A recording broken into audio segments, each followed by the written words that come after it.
ప్రేమ అయితే వాళ్ళ family photo చూసుకొని చాలా బాధపడుతూ ఉంటుంది. ఇక వాళ్ళ ఫ్యామిలీ ఫోటో చూసుకొని చాలా బాధపడుతూ ఏడుస్తూ ఉంటుంది.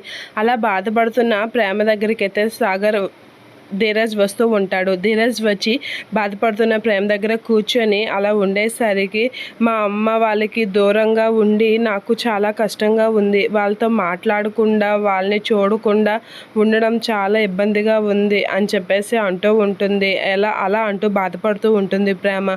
అది చూసి ధీరజ్ అయితే ప్రేమ వైపు అలా చూస్తూ ఉంటాడు. నిజంగా వాళ్ళని చూడకుండా, మాట్లాడకుండా ఒంటరిగా ఇలాగ ఉండడం నాకు అస్సలేం నచ్చడం లేదు అని చెప్పేసి ప్రేమ అయితే అంటూ ఉంటుంది. ఇక ధీరజ్ అయితే ఇలా అంటాడు, అయితే వెళ్ళిపోతావా అని చెప్పేసి అంటూ ఉంటాడు.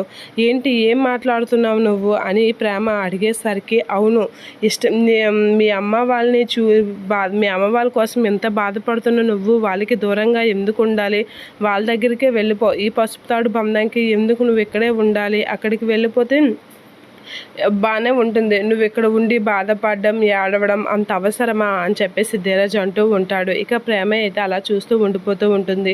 నీకు చెప్తాను రా అని చెప్పేసి ప్రేమనైతే ధీరజ్ తీసుకుని వాళ్ళ అమ్మ వాళ్ళ ఇంటి ముందుకైతే వెళ్తూ ఉంటాడు. అలా వాళ్ళ అమ్మ వాళ్ళ ఇంటి ముందుకు వెళ్ళి నిలబెట్టి వెళ్ళిపో అని చెప్పేసి అయితే అంటూ ఉంటాడు ధీరజ్. అలా అనేసరికి ప్రేమ ఏం మాట్లాడాలో తెలియక అలా చూస్తూ ఉండిపోతూ ఉంటుంది. వెళ్ళిపో, మీ అమ్మ వాళ్ళ ఇంటికి వెళ్ళిపో అని చెప్పేసి అయితే తోసేస్తూ ఉంటాడు. అలా తోయగానే ప్రేమ అయితే అలా వాళ్ళ అమ్మ వాళ్ళ ఇంటి వైపు చూస్తూ ఉంటుంది. ఇక ధీరజ్ చెప్పినట్లుగా ప్రేమ వాళ్ళ అమ్మ వాళ్ళ ఇంటి వైపు ఉండాలా, అత్తవారి ఇంటికి వెళ్ళాలా అన్నట్లుగా ధీరజ్ వైపు అయితే చూస్తూ ఉంటుంది. ఇక ధీరజ్ చేసిన పనికి షాక్ అవుతూ ఉంటుంది. ఇప్పుడు ఏం చేయాలో తెలియక వాళ్ళ అమ్మ వాళ్ళ ఇంటి వైపు అలా చూస్తూ ఉండిపోతూ ఉంటుంది ప్రేమ. ఇక ధీరజ్ చెప్పినట్లుగా ప్రేమ వాళ్ళ అమ్మ వాళ్ళ ఇంటికి వెళ్ళిపోతుందా?